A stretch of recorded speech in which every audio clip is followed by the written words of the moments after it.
الحمد لله رب العالمين والصلاة والسلام على رسوله محمد وعلى آله وصحبه أجمعين أما بعد عن ابن عباس رضي الله عنهما أن رسول الله صلى الله عليه وسلم قال إن الله تجاوز لي عن أمتي الخطأ والنسيان وما استكره عليه حديث الحسن رواه ابن ماجه bu hadis ابن ماجه жиынтығынdakiler Hasan derecesindeki hadis İbn Abbas isimli sahabadan rivayet kılınır. Peygamber sallallahu aleyhi ve sellem aytdı de, dürüstlükte de Allah Teala benim ümmetime de yalgışlık bilen yaki unutulup hem indi mecbur itilip işlengen nerselerini afu iteşekti. Bu hadis Allah subhanahu wa ta'ala kıllarına şulayık rahimlik kursata. Eğer de biz indi yalgışıp yaki bilimsizlik arkasında indi unutup birer hata, günahlık amel kılabız iken Allah Teala bizge günahını yazmayını, gafu ite. Hem bu hadiske şulayık nağıtatırgan ayetler de bir köpini şunun birisi Bakara suresinin 286. ayetinde Rabbena la tuakhidna in nesina ve akhtana de. Ey Rabbim bir Allah bizni de unutup, yalgışıp işleyen günahlarımız için gazaplamasan ide deyip aytiler şu surede. Hem şulay Ahzab suresinin 5. ayetinde وَلَيْسَ عَلَيْكُمْ جُنَاحٌ فِي مَا أَخْطَأْتُمْ بِهِ وَلَكِنْ مَا تَعَمَدْتُ قُلُوبُكُمْ dey. Sizge de hatalanıp, yalgışıp işleyen işlerde de günah yok dey. Ama da lakin nerseni siz niyetlep bile turib işlediniz iken şuna günah bulaşak, şuna günah yazılacak deyindi. Mağana ne misallar getirip bular. Mesela kişi namaz okuyanda söyleşirge yaramağanlığını bilmey. Hem namazda mesela söyleşip jiberedi. Mesela namaz okuydu. Hem birersi hem de tüşkürüp jiberedi. O elhamdülillah diye aytıp koyar mesela.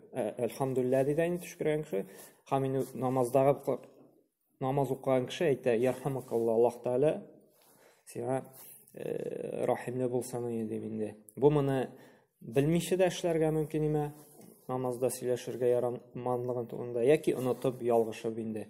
Bunday kişinin indi galimler aytı namazı bozulmuyor. Söyleşse de ne için? Çünkü o bilmişi yaki yalgışıp unutup işledi. Şuna göre bana günah da yazılmıyor, hem namazı da bozulmaydı. Hem indi bana delil bulup Müslim jiyintığındaki iletran bir hadis indi. Bir vakit Muavi isimli sahabe meşitke kilede indi.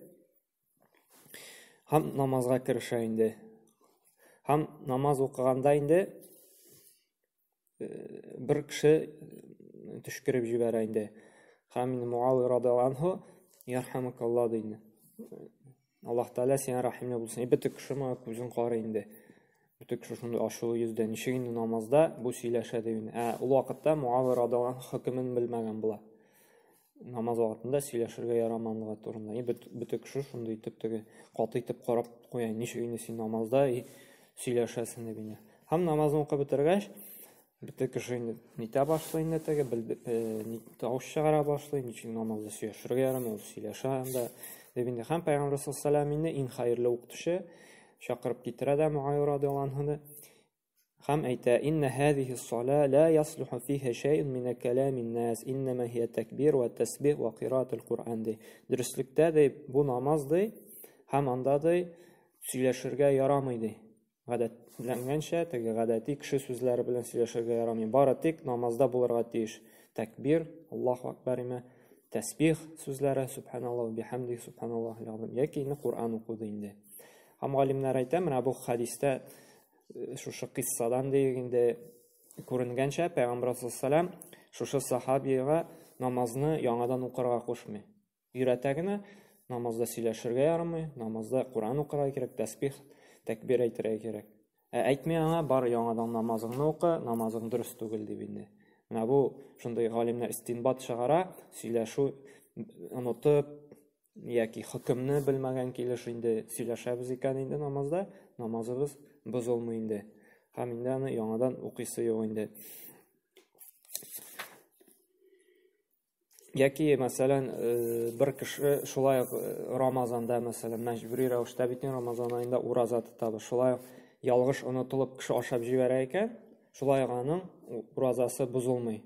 Без беләбез бит, хадистә бар, Пәйгамбер саллаллаху алейһи ва саллям әйтә, кемде онытып, ялгышып, ашап ишеп җибәрсә дә, ул уразасын дәвам итсен дә, аның уразасы бозылмый.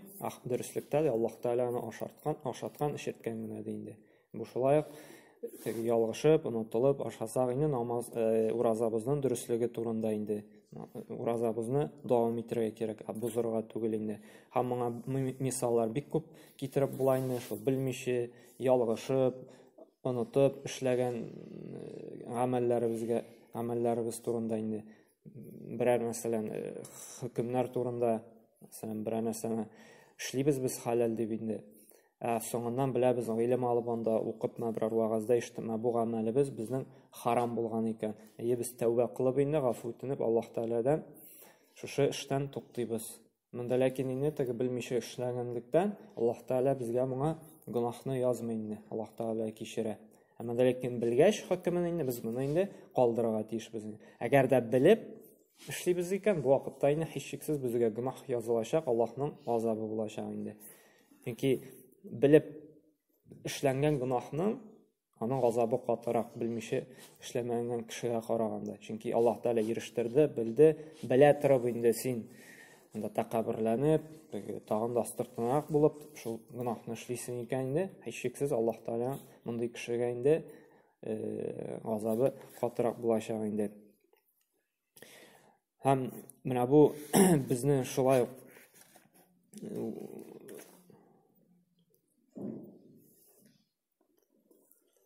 Анар әйтергә һәм мәсәлән намаз укырга онытсак, мәсәлән хәзер бит инде өйлә белән икенде арасы бик якын, шулай бит инде вакыты чыгып китәргә дә мөмкин. Мәсәлән кеше өйләне укыды да, кайтып эш белән мәшгуль булып инде онытып җибәрде икендене укырга. Анда мәсәлән ахшамны укып куйды ди, мәсәлән инде, һәм бит исенә төште, карале, мин бит икендене укымадым дип инде.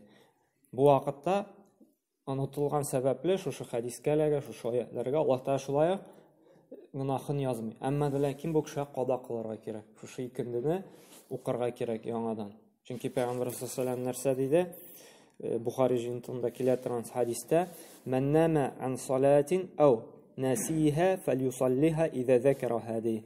Кемдә намазында йоклап калса яки онытса укырга, менә шушы мисалдагыча инде, ул аны да укысын ди, исенә төшергәч тә ди.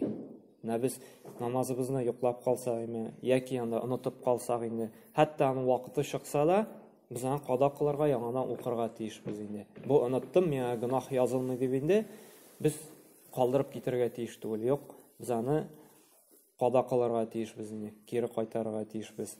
Бу фарыз булган гыйбадәтләргә кагыла инде. Нәфилләр инде ансы мәҗбүри рәвештә түгел инде, нәфил гыйбадәтләргә килгәндә инде.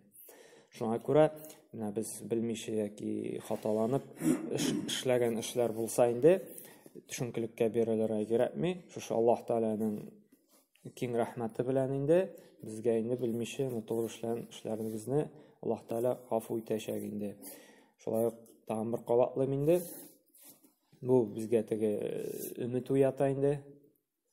Әйттек бит, Аллаһ Субханаһу ва Тәгалә рахимлы зат, без аңа өметләнергә тиешбез.